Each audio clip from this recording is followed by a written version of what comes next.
that's on the agenda.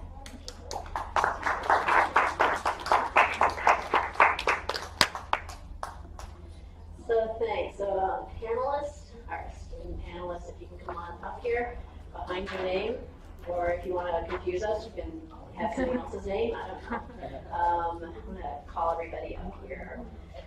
So what we're going to do now is to continue the theme of advocacy, but have 4 people from the community who have been doing lots of advocacy work in different kinds of segments of our government and our grassroots organizations here. And what we're going to do is I'm going to just briefly introduce them, just so you know their names and their job titles, but then I'm going to ask each of them, just kind of going down the row, to tell us more about what you're currently working on, and especially how it relates to advocacy, and maybe one issue that you're currently super passionate about. Okay, hopefully it's not Macy's, or because Nancy will not approve. And then I'm going to ask kind of a follow-up question, especially around burnout prevention. How do we stay positive? I'm sure all of us here can relate to that, to try and figure out how you stay positive and healthy in the work that you do. And then if you don't mind kind of holding your questions or your comments until the end, I want to have ample time for doing the questions. And what we're going to do is to make sure, as long as you're comfortable with it being included in the recording, the video recording that we're doing here will not have your face or your image, but I have this amazing little thing that I will gently toss to you, and once you catch it, it is a microphone. Okay, does that make sense?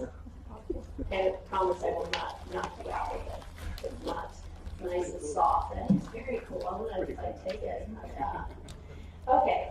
So starting from right here, we have Alison and Eisinger, excuse me, who's the executive director of the Seattle King County Coalition on Homelessness. And of course, I did practice how to actually pronounce her name and completely messed it up, so apologies.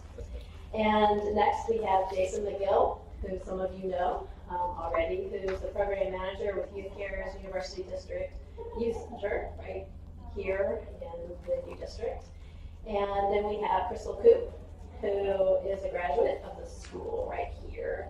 And she's the Community Outreach Coordinator and Tribal Liaison for Partnerships for Native Health. And the other thing I just want to call out is that she is one of the co-founders of University District Street Medicine, who some of our members here, including Anna, are taking that baton and running with it. And then at the end, in the lovely hat, is Graham Pruss, PhD candidate here, and also U.S. National Science Foundation graduate student at the UW Department of Anthropology. So there's one microphone, and whoever wants to start, and then pass it down so that you can expand on the introduction of what you're currently doing. Okay? So Krystal, you want to start since it's near you with the microphone? What I'm currently doing? Well, it's some summary of what has also gotten you to this point, and then including a current advocacy issue that you're passionate about. Okay. That's 3 things. I had to make sure that. So I am currently the Outreach Coordinator and Tribal Liaison for Partnerships for Native Health.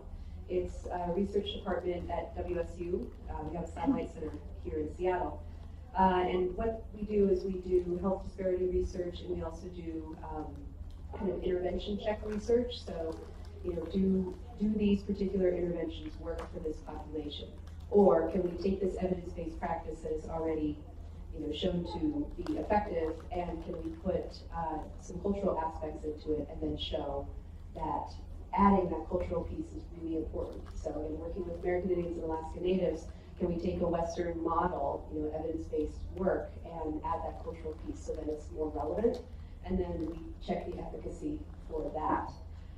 It's kind of a fun job because working with Native people and being Native myself, our traditions and our culture, we already know the answer to these things, like do talking circles work?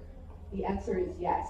So our challenge is, and we have thousands of years of proof of that, but our challenge as a research department and an academic institution is to then put some Western language and some research language to it, right? So we already know the answer, we're just rewriting it, right? So my specific role there is I work very closely with the different communities that we conduct research in. I ensure that their voices are heard, that their voices are important, and that they're number one. There is a lot of negative history for most populations of color. Most communities of color do not have a lot of good things to say about research because it is very, we kind of call it the vampire effect. People come in, they gather the information, they leave, and nobody hears anything about it after that except for the academic circles that they ultimately did it for. So my goal is to kind of be that persistent, annoying person saying, actually, it's really important that they have a part of this. And we say that we're community-based participatory research, are we? So I'm constantly asking that question, making sure that it's getting answered in a way that makes sense. And I'm asking that question of the communities. Are we doing this? Is this community-based participatory research, yes or no? If the answer is no, what do we need to do? And then I advocate on a higher plane with the academic folks. I also do other projects, some of my passion projects. I think that was one of the questions. Some of my passion projects that I have at work right now is I conduct a historical trauma training, primarily targeted towards social workers or clinicians. I was a direct service social worker for almost 15 years before I went back to grad school and kind of continued on and did my thing. So I am practice-based at heart. I am a social worker, direct service social worker at heart. And I'm an alumni here, so I also saw that there was not any training around historical trauma. And then when I got into the professional settings and research settings, and I still work in academia, nothing. So that was a huge gap. So I have a training around that. I'll have one in May if anybody's interested, and I can do them here. I'm trying to get School of Social Work to bring me in for a year now. So if anybody knows who I need to talk to, we can go ahead and do that. And then another passion project that I'm working on is, because I do a lot of communication materials, so getting the word out to different partners, getting the word out to community members, to other academic departments, research departments, etc. And since I'm working with American Indians and Alaska Natives, I want those, I'm a photographer as well, so I'm very visual, and I want those materials to be visually appealing and visually relevant. And in my travels, when I first started at Partnerships for Native Health, we had stock photos, and there were 2 of them.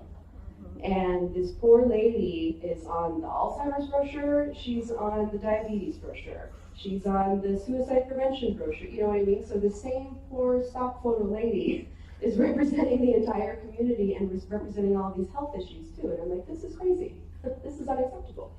So I am very fortunate to be able to combine my passion for photography and my compassion for community and neighborhood work to do portrait projects of American Indians and Alaska Natives, primarily in Seattle, but I do get to do some travel with my job as well. So if I go to New Mexico for an event, then I'm working on portrait projects and other visuals of our actual community. So when we hand out brochures or information about health, they are visually relevant, and we can get people to actually read them and feel like they've been included in the process. And then since I love community work, everybody gets their portrait. I don't hold it over their head that they have to be on a brochure. If they just want their photograph taken, like at Chief Seattle Club, if you just want your photograph taken, I will take it, you can have it. So these are the ways that I can continue to connect with the community, and I really love it. Thank you. Perfect. So maybe Graham? Well, that's hard to follow. Great. My name is Graham Pruss. I am a doctoral candidate here in the Department of Anthropology. So 3 questions. What brought me here? I probably like maybe some other people, I experienced homelessness as a youth, young adult. I had briefly, when I was able to reconnect with my family, I had my son at an early age at 18, and so I spent years on social services and years on the other side of that social service line. And After developing a career in hardware and software development here in the .com boom, I was able to transfer over actually into work at the University of Washington in the Department of Anthropology. I early on started looking at vehicle residency for people who are living in their vehicles as sort of a what seemed to be a growing trend among people who were living in Seattle. This was in 2010.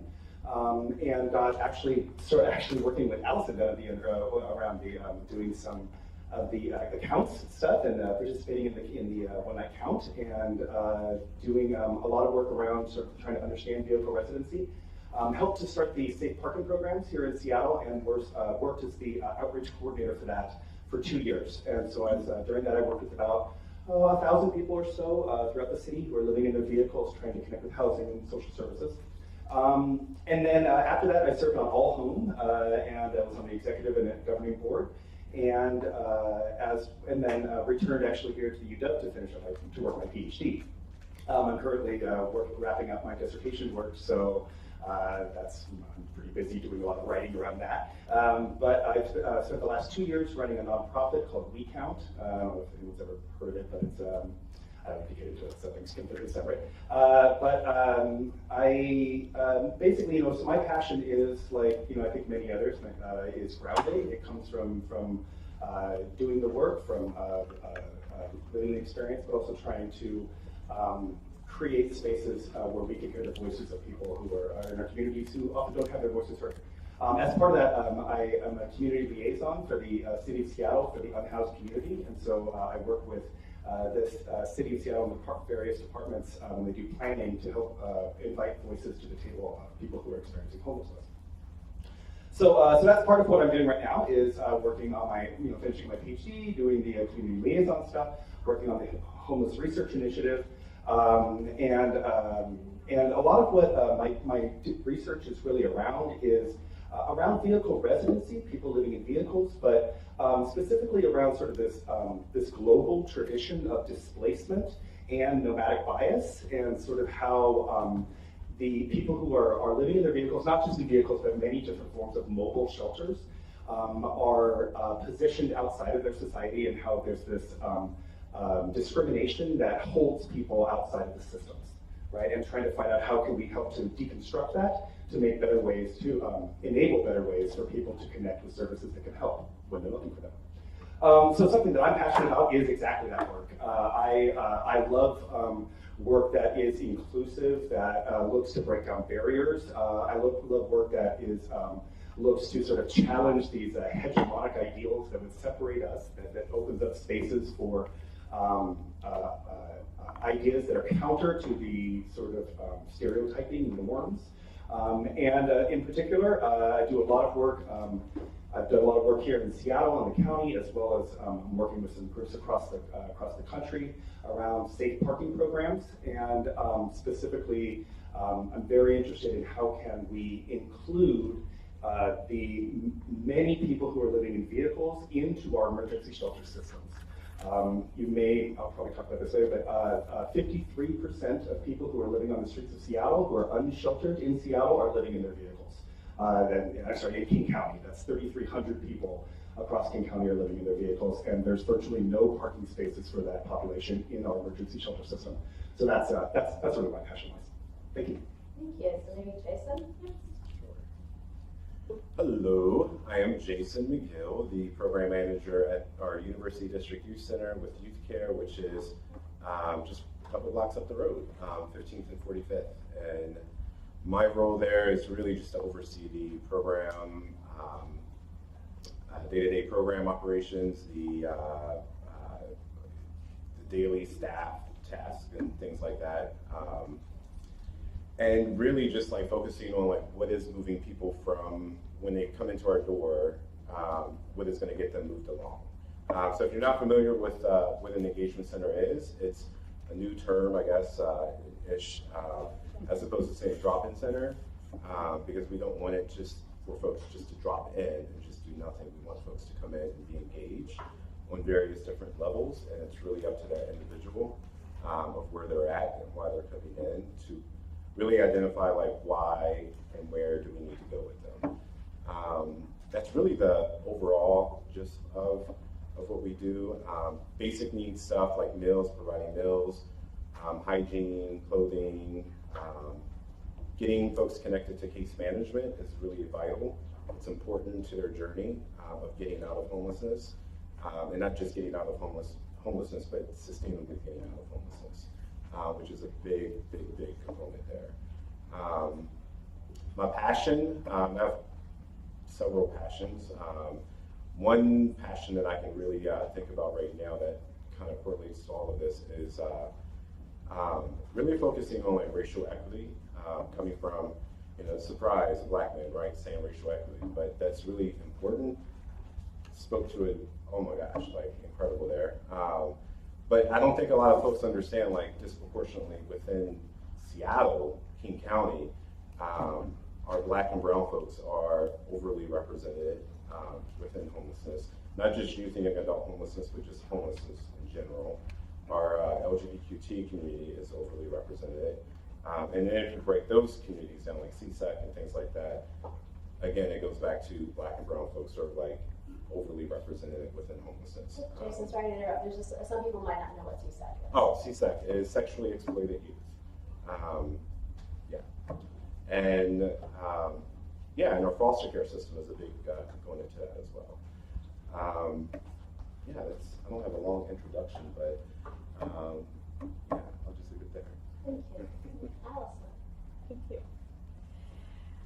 So my name is Alison Eisinger. If you are trying to email me, I thank whoever beautifully wrote this, but my name has one L, and you can reach me at allison@homelessinfo.org. The reason I'm giving you that address is because one of the things that I want to really invite each one of you here to think about is how are you going to take your own passion and interest that brought you here and think about how you are going to spread it, whether you are a student, a teacher, a person who has been or is experiencing homelessness, somebody who is working in the social service or healthcare sector. Part of what our coalition exists to do, the Seattle King County Coalition on Homelessness, is to support the work that is the everyday, every night education, advocacy, and organizing that is going to support people while they're homeless and bring an end to a crisis of homelessness in our region. So, pop quiz. What is the one thing that every person experiencing homelessness needs? Food. Okay. It is true that people need food. So do people who are housed. People who are homeless need homes. One of the things that I invite you to think about is we talk a lot about housing.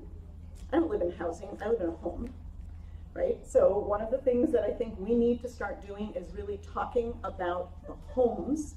And part of what is really intriguing to me about the Doorway Project is there's a huge amount of effort and attention put to what does it mean to create a welcoming space? What does it mean to create a space that is genuinely not just low barrier, but high hospitality? What does it mean to invite the general public to think about people experiencing homelessness as people who need and deserve and want homes, as opposed to people who have a lacking and or are broken or need to be fixed.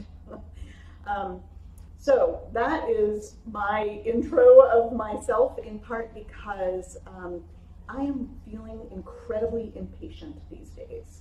I too am a graduate of the University of Washington School of Social Work. I was a student here in 1995. Okay, that's a long time ago. Some of you might not have been born.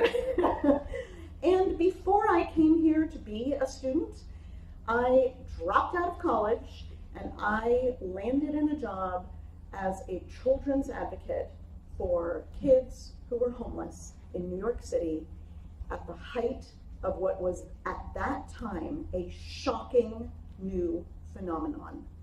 Families with children who were out on the streets and homeless.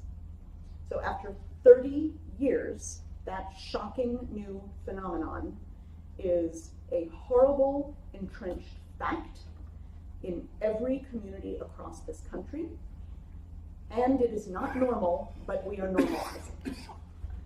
My impatience around these issues is in part because when you get to be 30 years into something, whatever it is, I think you better be impatient.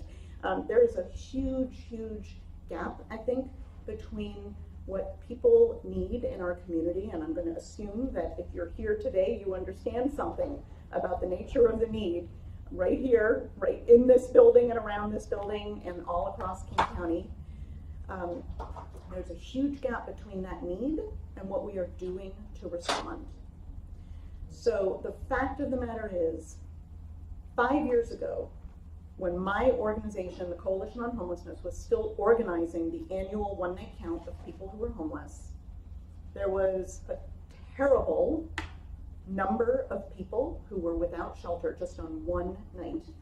And it was over 3,000 people outside after our shelters and transitional housing programs already had about 4,000 people inside that night. Okay, that's bad. It is now worse. How worse is it? There are now more people unsheltered when that point in time count happens than are in our shelters. And it is actually one of the reasons that the Coalition on Homelessness made a decision 3 years ago to stop organizing the one-night count of people who are homeless outside. Because we did everything we could to use that as a tool for education, for advocacy, for mobilizing. We made it basically a thing that elected officials had to show up and do, that community members had real leadership and ownership over. We had 1,100 volunteers. We did complementary and supplementary data collection. And you know what? That's a lot of effort for something that actually isn't shifting the policy reaction enough. So it's not that it's not important to continue to do that. I also really appreciate and applaud good data, but what I want to suggest to you is what Nancy talked about is something that I think for a lot of people feels very far away. So, you know, some of you had the answers right on the tip of your tongue. You knew executive branch. Somebody over here knew it's the state legislature. But what I want to tell you, what I am passionate about, among other things, is those homes that the something like 30,000 people a year who will experience homelessness here in Seattle and King County, those homes that every single one of those people needs and deserves, will not be funded if we don't take action. So some of you got your 3 little yellow postcards. This is not swag, right? We do have buttons, that's our version of swag, but the 3 yellow postcards are for us to take down to Olympia. Nipam Shah, who is an intern with the Coalition this year, has extra ones, and we invite you to fill them out. If you don't know your legislative district, no problem. Put your address, or you will see that we actually put on it, or where I stayed last night. Because some people don't have a traditional address. Just put where you stayed, give us your zip code, so we can look up your legislative district. Because here's the thing that you need to know. There is a historic moment that we are in right now. We have the opportunity in our state, in this next biennium budget, to dedicate more funding for affordable homes for people who are homeless than we have at any point in the last 20 years. But it will not happen if we don't get louder. So as you can see, that's one of the things I'm passionate about. I invite you to, come talk to me, Pam. I got my start working, as I said, with school-age kids who were homeless in New York City 30 years ago. And at the time that I was doing that work, a principal was able to look at me, not at the family I was with, to look at me and say, we don't want those kids in our schools. Okay, there is now a federal law that makes it illegal for anybody in a public school to do that, but there are still thousands and thousands and thousands of kids who aren't getting the education that they need and deserve. So that's a body of work that we do. We also help people register to vote, use their democracy vouchers if they live in the city of Seattle. And I just want to invite you to think about the intersection between being a practitioner, doing the work every day and every night, being a person who is connecting the dots for yourself or for others, and what it takes to actually make sure that the folks who are deciding where the money gets spent hear how much you care about solutions. Because if not, that money will get spent, but it will not get spent on homes. Thank you. So maybe keep the microphone, because this is open to all of you. But if you can talk a little bit about, maybe we have a range of years or decades that people have been working around advocacy and homelessness. But no matter how long you have been, I'm sure you have had days of burnout. So what have you found for yourself or for other people that you work with that are kind of effective, healthy, and positive ways of keeping on with the work?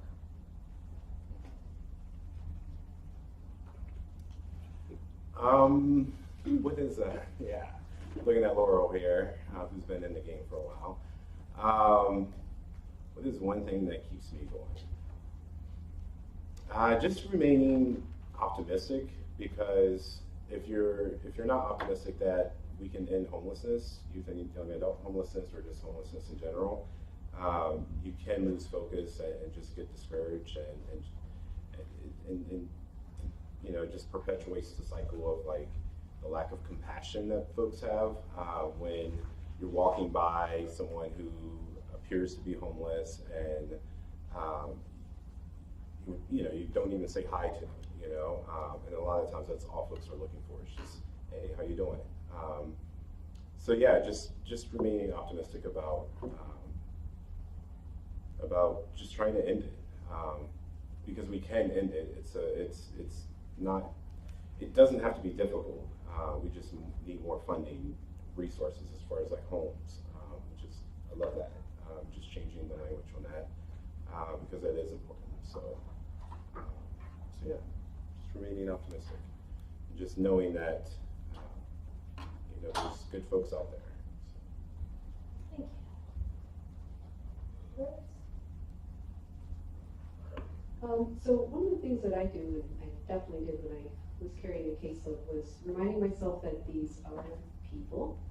A lot of times when you have a caseload and you're kind of doing the day in and day out, and you know, things are in crisis mode, they're in crisis mode, the organization's in crisis mode, so on and so forth, you start looking at things through a lens of funding, through a lens of eligibility criteria, through a lens of checking this box, making sure this happens, and frankly, you can get into that real quick slippery slope of enabling and feeling like you are responsible for folks' success, right? You hear these stories, you identify with these stories, and if there's any sort of personal identification with these stories, like someone of the same racial background as you, cultural background, if you were formerly homeless, like I was formerly homeless, so I don't want to see anybody go through this, I can very much feel what that feels like. And then you can get caught into putting too much pressure on yourself, frankly, to solve these problems. And I don't want to say that you can't solve these problems or you shouldn't try to solve these problems, but it's very important to keep in perspective that it is not your sole responsibility. This is a relationship and a partnership that you have with people when you work in direct service.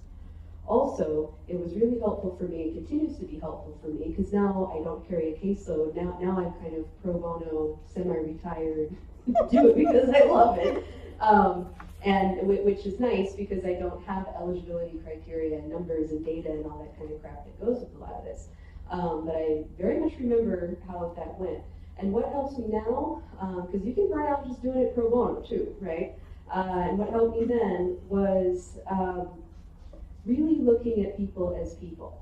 People are funny, people are resilient, people are smart, people have different ideas than you, people have different experiences than you. And if you start looking through the lens of, that kid is really funny, or that guy has a lot of sense of style, I like her haircut, whatever, like looking at people through that lens is really important because then you're not feeling that pressure to pigeonhole them into a problem that you need to fix.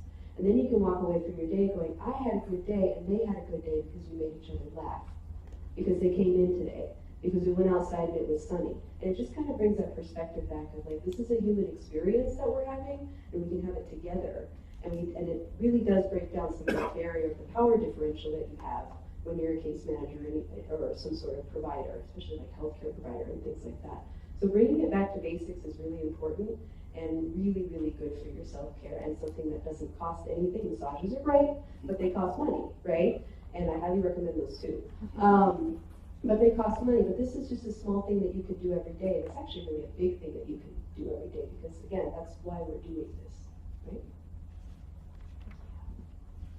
That's great. And I kind of think I want to echo what both of you said about the humanizing aspect of this. I think that that is so core to keeping grounded in this work and remembering that we do this because we're breaking down the separations that would say otherwise, right? That say that we're something other than human brethren on this earth together.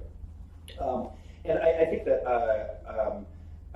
that for me, I come to this from this anthropology background. I see it as we call this adaptive strategies, right? That we have we as humans, we all have these behavioral strategies that we adapt to our environments, right? The social environments, our biological environments. And so when I see the suffering that we see around us, I think it's important to remember that this is social suffering, that this is a social experience, that we experience that together, and that it's our suffering that it's total, that there is no they, we're all in this together. And I think that in terms of thinking about the sort of the adaptations to the environment, that can be empowering, because instead of breaking it down to say, well, why did this person make this bad choice or something like that, because it's all subjective when someone thinks it's a good choice, we can look at it and say, well, why was this choice seen as optimum in this environment, right? Because that's something I can understand a little bit more and I can actually affect change in, right? I can help to find new opportunities, find new environmental changes to be able to change the way that we see choice, right? To try to help people to have choices that don't necessarily create harm. Right, and I think that's really helpful for me. That the idea that social suffering is something that we can break down together, and I think that sort of operationally, the idea of secondary trauma, understanding as a provider, in whatever sense that means, whether you're official or non-official as a provider. I've worked for years with alongside the Seattle Police Department and the Parking Enforcement Division, and doing work that on one hand was outreach and was directly helping people, but on the other hand, I knew was a precursor towards a sweep, right? And it was really difficult doing that. And understanding the secondary trauma that we experience around us, that does everybody understand what I mean by that? Or am I using a jargon term? So that's social work. Okay, so just to recap briefly, and I'm sure others know better than I, so if you want to correct me, please do. Our primary trauma is what we experience, and the secondary trauma is the trauma that we see others experiencing. And the problem with that, or the difficulties, the challenges with secondary trauma, is that first off, it's not our own, so we can't resolve it, right? And so it continues to happen outside here. So we're watching this happen all over, and there's nothing we can really do about it. Second off, our own trauma is always going to be secondary to that. Right? Because we see this first trauma as most important, so we sort of offset our own trauma as providers. And I think it's important to recognize that, what is that, physician heal thyself, right? At a certain point, we need to take a step back and say, my trauma is important too, right? That you need time to take time with the family, take time with your loved ones, do some art, play some music. I play in a band, I love it, it's great, but get out there and do stuff that's outside of the work, right? Try to find ways that, and also that are within the work, that help to connect you to this, that find ways to really feel that, it's not just about this kind of Sisyphean sludging uphill kind of task, that there's something that connects you to, yeah, I have a life too, and we're important. Thank you. I think I have two quick things to add to what's already been offered up here. One may seem more obvious than the others. The first one is you should know something about history. And the second one is you need solidarity. The reason I say that you should know something about history, whether it's your own or understanding historical trauma and what other people who may be different from yourself have experienced, is because there's a Martin Luther King Jr. quote that lots of people love. You see it all over the place. The moral arc of the universe is long, but it bends towards justice. And very often when that's used, it's sort of used in this, well, things might be bad now, but it's all going to be a rainbow. We're just going to get there. And of course, that is not what Dr. King meant. And that, I think, is a really important thing for people to understand. If you're going to be engaged in trying to do work that involves changing entrenched systems, which fundamentally addressing homelessness is, you have to be in it for the long haul. You have to use some of these ideas about how to allow yourself to be able to be in it for the long haul. But the moral arc of the universe is long, to me, means sometimes fundamental change, radical change, actually takes a really long, iterative path. And while we would love for things to happen quickly, or, you know, action, reaction, that is not typically what our history shows us has happened.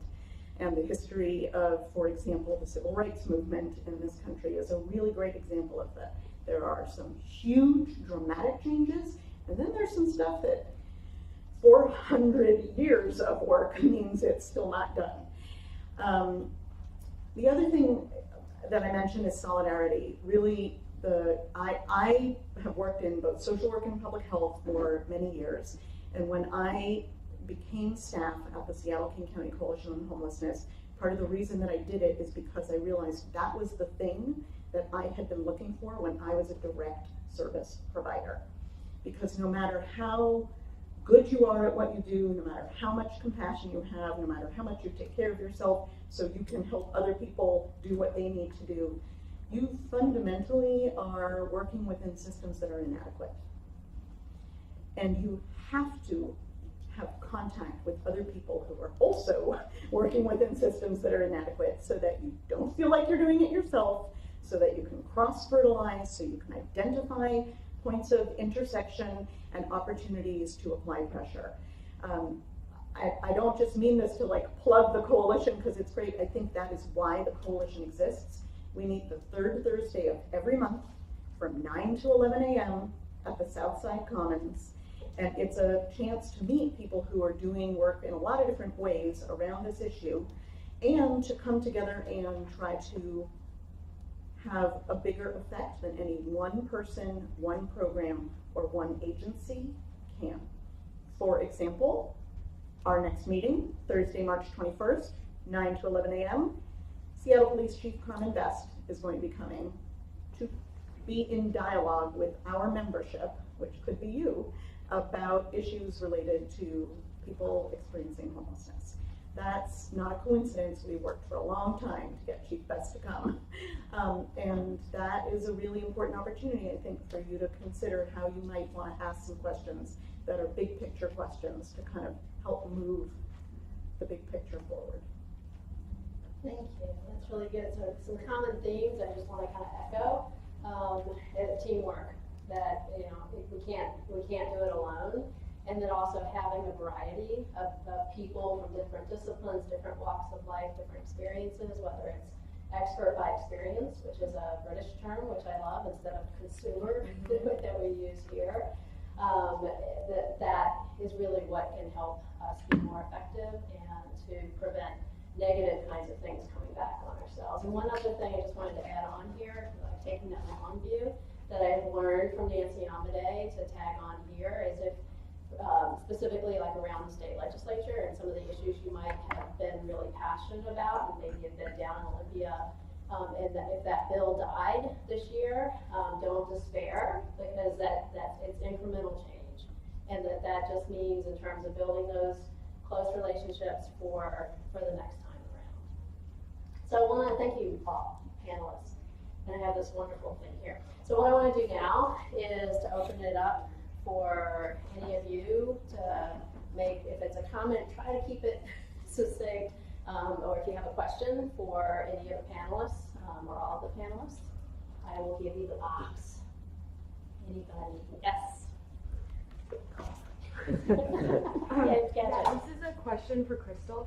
You mentioned that you do a lot of community-based gathering of the data, and I was just hoping that you could kind of elaborate on that, and then once you get the data that is the consensus from the community, like kind of what's the next step, especially when, you know, Native groups are often forgotten or left, like, you know, listed last and everything. So I'll talk about what I do in my current position, and then I'll talk about what I did at UDSM as well, because a lot of that can be translated in the setting that I'm in currently and in other settings. So the data that comes out of the research now, a big part of it is that we have the communities working with us all the way through, right? From start to finish, from design of the research project all the way into the final data reports and things like that. So, you know, if I'm doing my job well and things are going well, then the community has been involved all the way through the process. And then when it comes to kind of presenting that data to the rest of the community or other communities that may have not been, you know, actively participating in the research, that's where I start looking at the different visuals and the language that you use.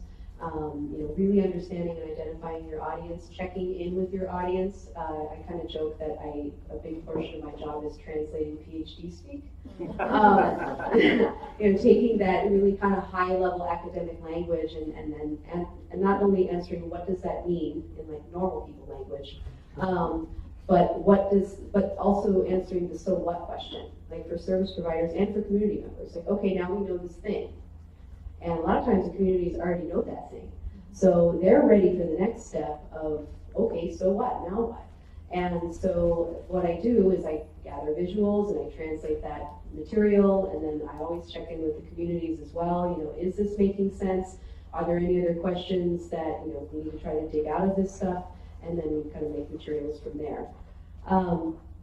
A way that we were doing it at U District Street Medicine was we were doing real-time data, which I think is really important and often goes missing in a lot of practice. We had an undergraduate opportunity for folks to be medical scribes. And undergraduate students really appreciated that because it gave them some more hands-on experience, but still kind of like undergrads are not quite, there's certain, you can only go so far as an undergrad, right? Like you can't, our graduate students were able to actually like administer first aid and, you know, sort of do a little more face-to-face interaction, whereas undergrads are not quite at that scope yet. So it gave an opportunity to kind of immerse and also understand how to gather data, why we gather data, who we're gathering it for, what the purpose is, so on and so forth. And we would gather this real-time data ranging from, you know, the practical stuff of what did we give out today? We gave out 40 pairs of socks, and you know, we had 3 people ask for this one thing and we didn't have it. And it's the 3rd time that we've been out and people have been asking for it. You know, gathering that data, and then also, you know, what are we coming across? What health conditions are we coming across? What social service asks are we coming across? Were we successful in linking them to that service? Why not? And that data is all really important because that's coming straight from the community as well. Like you are asking us for these things, or you're saying that, you know, this is the thing that you need, or you're telling us about a resource that we didn't know. And we need to note that down. And then we need to bring that data back, and in this case we brought it back to, you know, community partners here in the University of Washington, saying this is what people are asking for, and this is what we've been able to deliver, this is what we should be able to deliver, and we also have some ideas on how to do that. So I am a really big fan of kind of community-based real-time data if you can get it. It can remain informal. It doesn't have to be kind of broken down into qualitative, quantitative, and have all these pie charts and stuff. It's very handy, but frankly, you just need those sound bites as well. So you can go and advocate for that thing that people need. Thank you. And just one thing on that, I think out at the sign-in table in Advocacy, we now have a group that includes UDSM, but other student RSO groups that are doing community outreach, healthcare, interprofessional healthcare. And we have an opportunity to have the University of Washington purchase and run a health van that can really help with that outreach. It's not a medical van. We're not you know, trying to duplicate services that are already existing. This is really a health van to help us expand what's already happening. So if you're interested, you don't have to be a UW student to sign the petition, but it helps to get that at the level of support from the University of Washington for that. So thank you. So when I pass this to you, just a heads up, you have to hold it to have it work. So anybody else with a question? So I'm gonna toss it to you. Ready? No. Thank you. My question is for Jason. As someone who is formerly homeless / in a TLP transitional living program, I have accessed services at UUIC a few times, more so the Orion Center. But as someone who is LGBTQ, who is homeless, who was homeless, and someone who has mental health issues and awareness, I guess my question is, do we have space? And if not, what can we do to make space for more POC, LGBTQ, mental health awareness services? I feel like UDYC, the Orion Center, a lot of YouthCare is based around providing that basic necessity like food and an emergency shelter at night, transitional 90 beds, whatever it is. They're really great at that, but there's a reason why we are all, why we get into these situations, and they are all different, and we have that same basic need, but like someone, as I did, I came in and I knew what I needed, and that was kind of a shock to a lot of people, like, oh my gosh, they like know about their mental health. Yes, I know about my mental health and this is the help I need. What kind of services are we allowed, like, are we able to, and what kind of services do we need to work on getting to be able to support and or provide, like, resources to support kids, people, teens, everybody with mental health. I've seen that a lot of that in my time as homeless. That was a lot of the main issues. I got kicked out because I can't maintain my mental health. I got kicked out because of LGBT or just like other reasons as minorities come across. Yeah, I love that question, by the way. That's actually a really, when we talked about passions, mental health is actually a passion of mine. In fact, that's a lot of my background is mental health, behavioral health, before I came into the side. Yeah, that's a huge, there's not a lot, within like certain agencies, there's not, our focus is not really on like providing like mental health services. We want to contract or partner with other agencies that are actually doing that and doing that well, such as, your organization, Brither is a big partner of ours. Those folks actually focus primarily on mental health and behavioral health, that we want to make sure that we always contract or partner, I say contract, partner with folks that are doing that and doing it better than what we can. We actually have to do better within the U district of really connecting folks to mental health services. One of our big components within UDYC is really creating a healing focused environment, because we do believe in like providing that like holistic health type of perspective. And so yeah, I mean, it really just boils down to finding the right partners, finding the right funding is always a big barrier. That's the big one though. It's really It's a great question. I mean, that if you look at, again, statistics, but Washington State is among the worst states in our country in terms of mental health services for everybody, not just young people. And that is something that our current governor is really focusing on. There's a current bill, I think it actually has made it to the next round of reviews, to have a major mental health facility right here in the U district through the University of Washington, and that hopefully we all can help partner with them, because as we all know, how fragmented our services are in our healthcare system in this country, which doesn't help anybody who's trying to access it, even if you have health insurance, right? It makes it difficult. So great question. Thank you. Somebody else? Are you willing to try to catch it? Alison, my question is for you. So, given that the budget is only $200 million for housing, do you think that's enough Oh, for? if I said that, then I misspoke, but please No, go ahead. Yeah. I think the overall budget is 600 million, and then it's gonna be divided 200 million here, 200 million there. But what do you think is the adequate number for housing? Okay. How much money do you think radically we need to house all homeless people? Well, the answer is that we need billions and billions more invested in affordable housing, and that includes affordable housing for people who actually are earning what one might consider to be a pretty darn good income, as well as affordable homes for people who might have zero income. So let me just clarify. The yellow postcards that I've invited you all to fill out are in total what homeless housing advocates are advocating for is a total of $600 million. And the estimate is that that would actually help create almost 17,000 affordable homes all across the state. Not enough, because just in King County, the estimate is that we're about 245,000 units short of what we need. So this is where being a realist has to connect with being an idealist.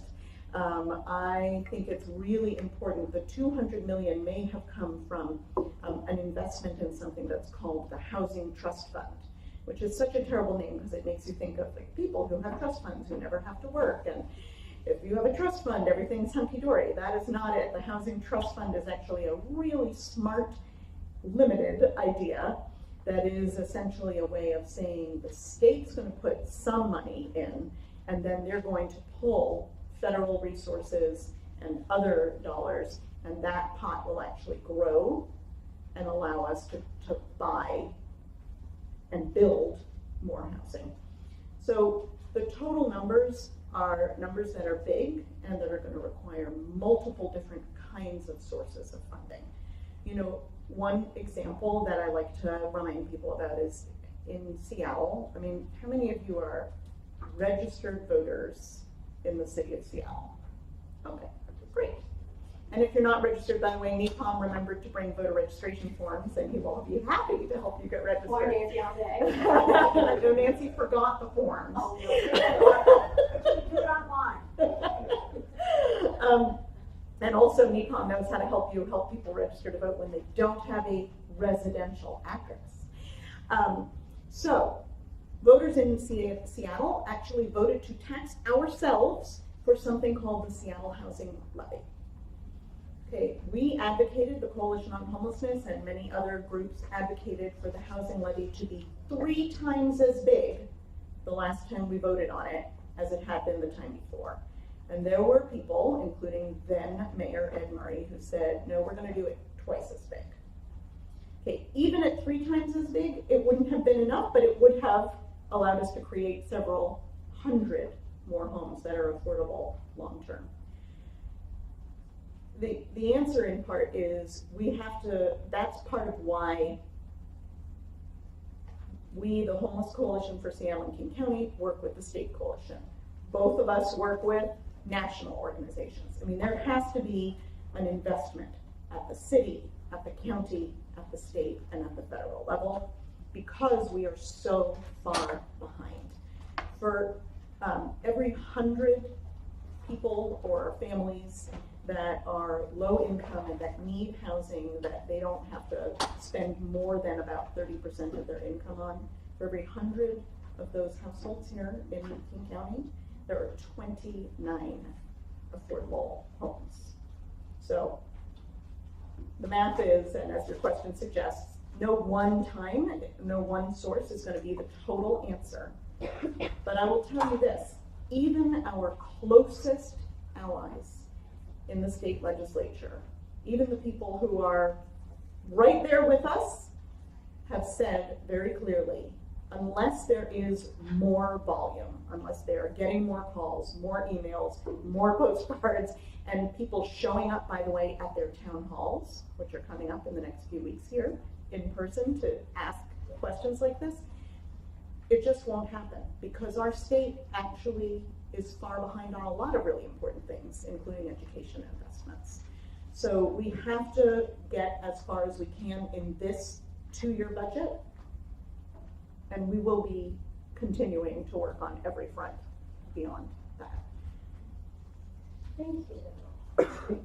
So maybe pass it next to you. Thanks. Hi, this is for anyone can answer this question. I was homeless after my daughter passed in 2009. I lost everything, and prior to that, I have a college degree. But the perception on what does a homeless person look like is pretty screwed up. I don't even know if a homeless person have a particular look. And when I would tell people I was homeless, they would not believe me, or it was either one extreme or the other. And so I was fortunate enough to connect with some local churches, and they helped me out. But I slept in my truck for a long time. I didn't want to go in a shelter because I didn't feel safe in the shelter. I'm a very private person. I like my own space. I don't like a lot of drama. You know, during the day I went to the library, worked on my resume, you know, and fortunately, you know, I got hired at the U 4 years ago. And so since then, I turned my pain into purpose. And so I have a little project that I'm working, it's called Life Support. And what I do, I did 2 community forums last year, helping felons. That's my passion, because there's a lot of people that's been institutionalized that can't find jobs because they have a felon on their record, and so that perpetuates the problem of them being homeless. They can't find a place to stay. No, they're not employable. So, do you have anything, any services that would accommodate people that need second, third, fourth chance as far as being a felon?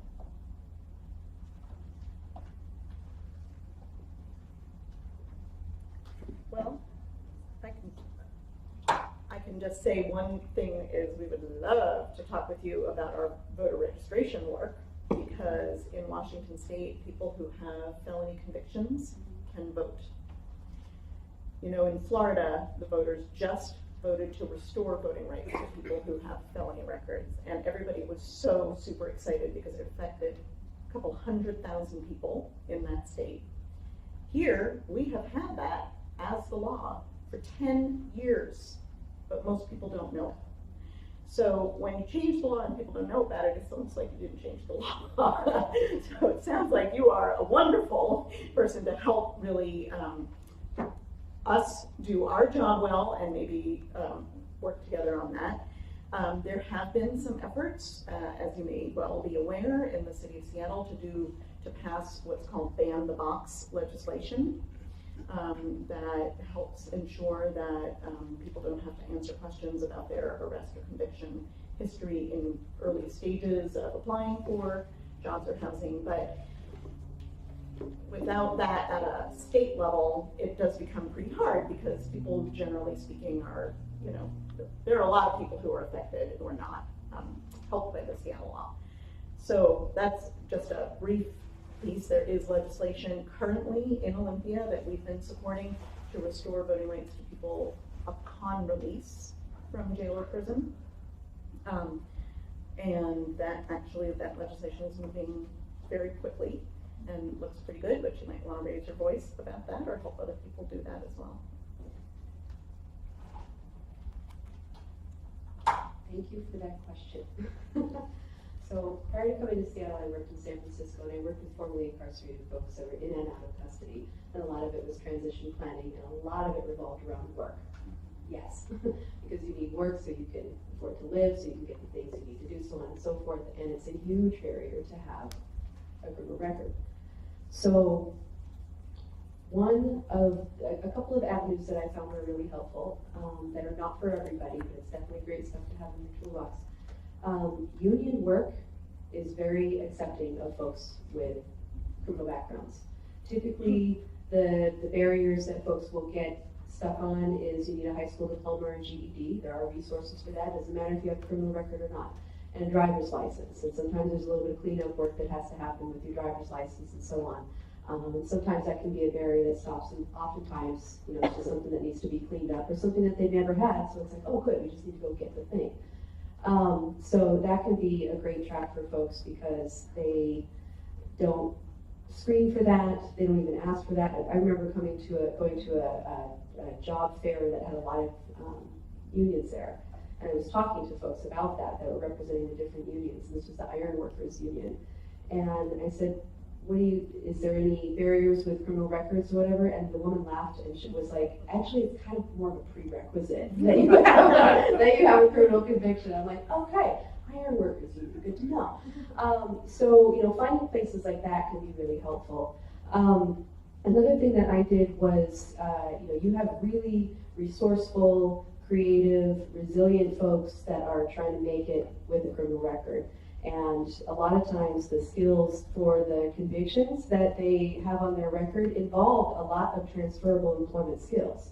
You know how to sell things, you know how to build relationships, you know how to manage money. There's a lot of different things that can be transferable.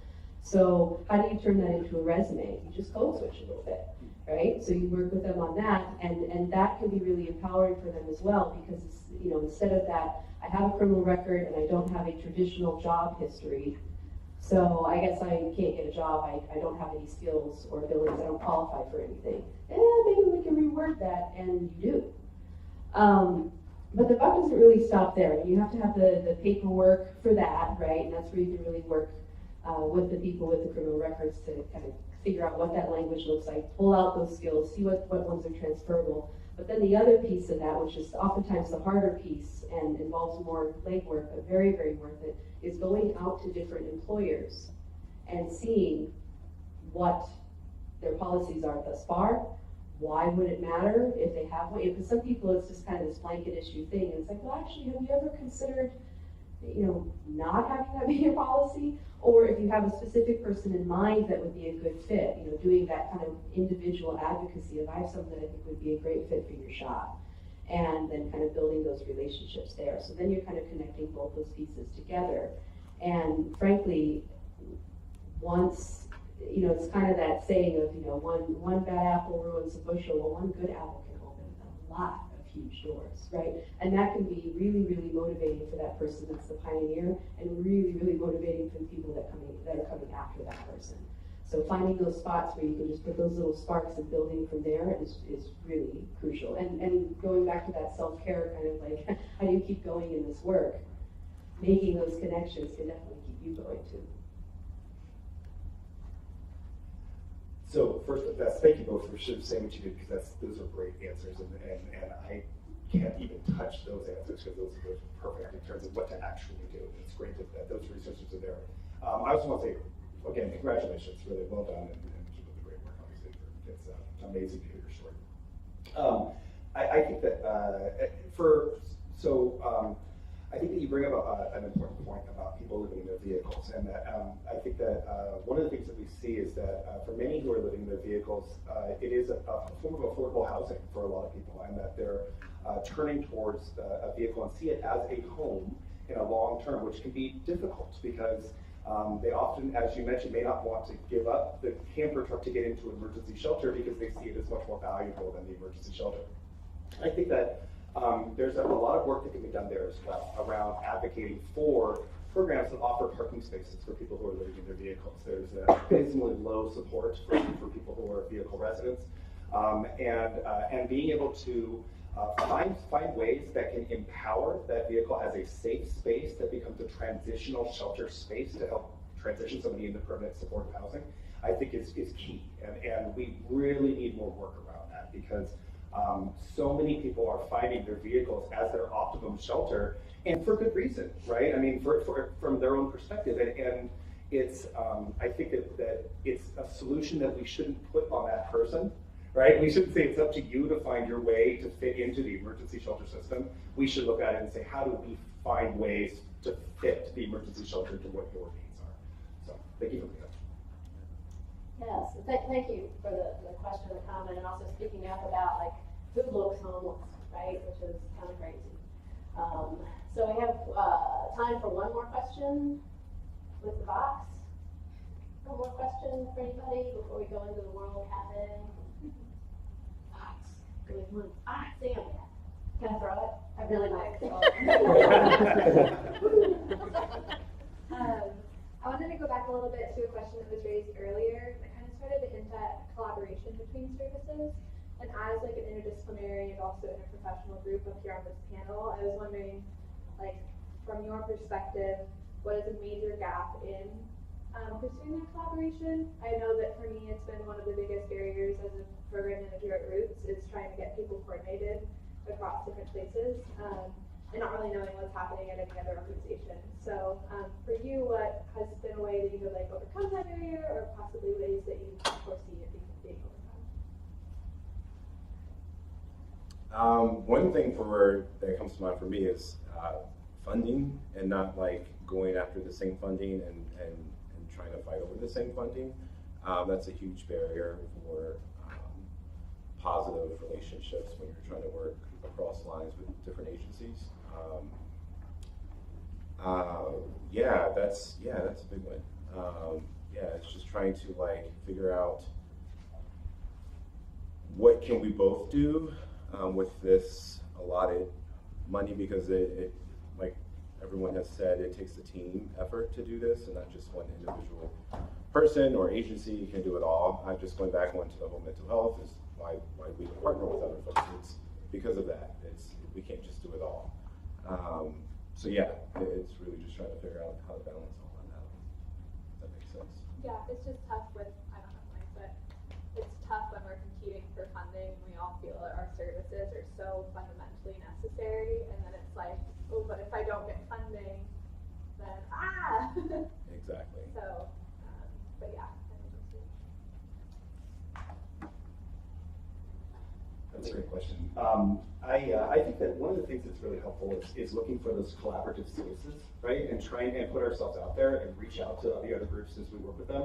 So much of what is heavy lifting for us is light lifting for other groups, right? You know, I go back to couples therapy. You feel I've gone through it, so I'll own up for it here. But it's helpful to think about it in that terms. And what is often difficult for one group to do may be much easier for another. So like, you know, doing an awareness campaign might be really difficult because you want your staff doing the important work, right? You know, which is helping people. But a marketing company out there could do an awareness campaign in a couple hours, right, an afternoon. So I think it's looking for where those opportunities lie, right? Where can we reach across our disciplines to find ways that we can lean in to help each other is really important.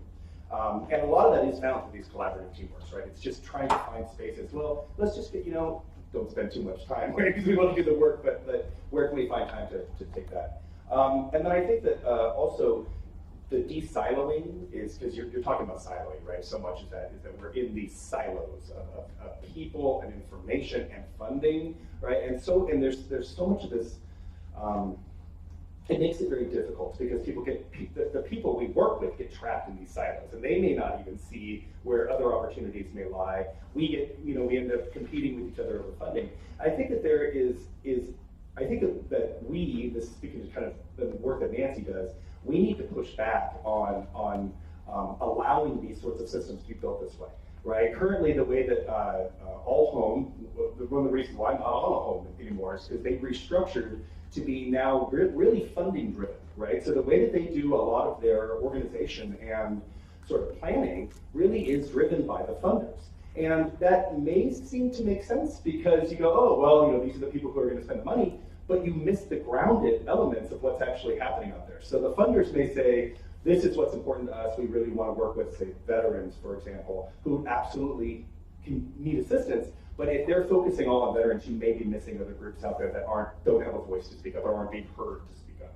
And so I think that we can do something about that, which is push back on it and say, no, we shouldn't have funding-driven models. We should have much more grounded models that are actually using the expertise of yourself, of the people who are, I love that term, expert by experience. I love that term.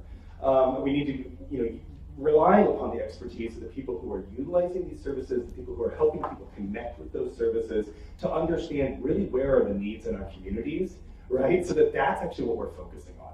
Because I think that if we're not doing that, we end up spinning our wheels a lot, right? And I think that we could do a lot more work around that. Yeah, I'd say it's just to echo that.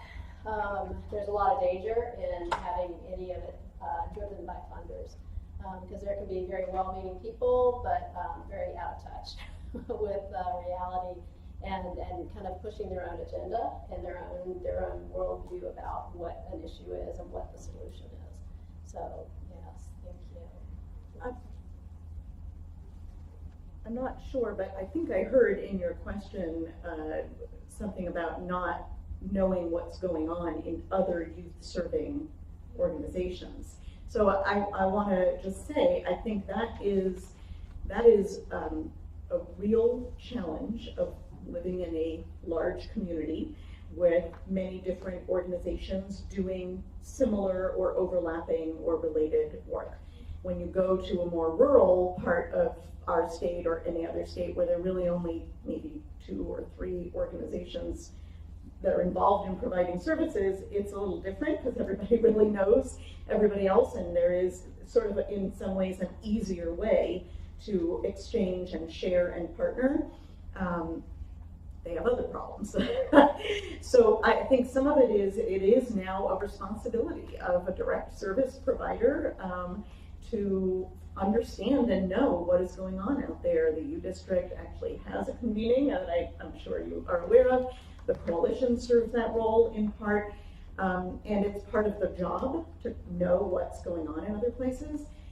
I also think it's really important to be able to say some agencies do certain things really well, and other things they don't do so well. And it is important to not confuse that with chronically underfunding services. Both those things are real, and you have to navigate them to be able to help people. Yeah, I'm sorry, I know we gotta go. I also want to, I feel like the U District is actually in a really good position to kind of like really answer that. And I'm not just plugging it because we're about, we're doing the Doorway project and stuff, but I really truly believe that because if you see different neighborhoods within Seattle, the U District is really positioned, because we have a shelter, Roots, you'll do it well. We don't need to do a shelter up here with YouthCare. We have other engagement centers like SYM, where they handle, more of the evening part of services. And you have us who kind of handles the day part, so we're in a really good position to really set this model up very well to where other communities can kind of like, envision that, and then that way our communication can be better. And then also you have the, government or federal laws about HIPAA and things like that we have to kind of dismantle a little bit to have better communication. So. Right, and just to add on to that, Laurel was pointing out with our Snowmageddon that happened, which is why we had to reschedule this, is that kind of re-coalesced coalition of youth serving providers in the U District. You got together and you basically had 24/7, where a young person who did not have a safe, warm place to go to could go to. So that we don't want to thank the snow, but thank all of the hard work of all of the people in the community who are trying to really work past whatever those barriers are to work together. So I just want to thank our panelists for their time. And I believe that most of them can stay around afterwards if you want to snag them for like an individual question. And also Nancy. Can I just offer one? Wait, not yet. Where's Just one quick last thought or two. Among the priorities this year in Olympia for social workers and others is additional funding for behavioral health. So please speak up with your legislators about that. And I heard earlier when people were talking about the question of $600 million for affordable housing, that's in addition, that would be new additional dollars. Don't think that's all that we're talking about. So please, please, please contact your legislators and ask them to do this. You don't have to be fancy about it. And I did put out a couple of handouts that I forgot to mention earlier. So if anybody wants to know how to do a Take 5 table or those 5 easy ways to be advocates, they're out there. Thank you.